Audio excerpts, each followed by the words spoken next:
Hey everybody, I'm Rouseau and I do a little work here and there.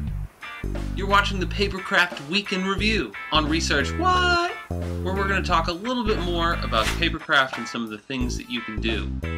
So far this week I've talked quite a bit about bas relief, and I've even shown you how you can spice up your regular boxy papercraft with a little bit of that bas relief. Of course, yesterday we talked about a few advanced techniques and how you can make things that are fully 3D, but there are a lot of other things that you can do with paper.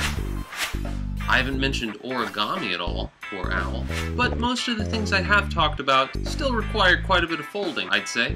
Overall, papercraft has an illustrious history. I've mentioned the World War II connection. Here's a scale model of the Bismarck that a guy in Poland made. He entered it in a contest, and what did he get for his trouble? Trophies. Golden trophies. Of course, people can make other military models as well. Tanks, smaller tanks, maybe fake military hardware. You can make all manner of mechs and movie items. And hey, how about movie props? That's definitely not out of the realm of possibility. Maybe you don't want to make boxes. Maybe you just want to use paper for what makes it uniquely paper. And you know what? You could do that too. Remember the folding? Well, I didn't talk about pop-up books either.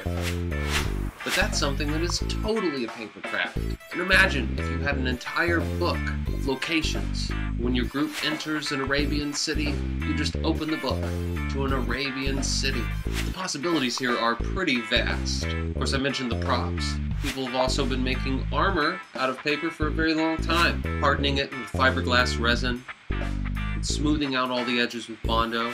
And basically any armor that's been in a video game, you can find or harvest 3D files to build it yourself. And dedicated fans have even made helmets that haven't been in video games. And, you know, occasionally somebody does something that's altogether weirder than that.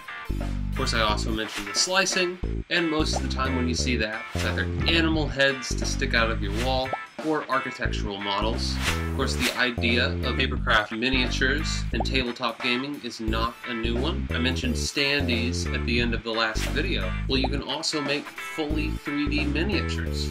There are entire games that are based around this. And if you put the time and the effort into it, then who's a winner?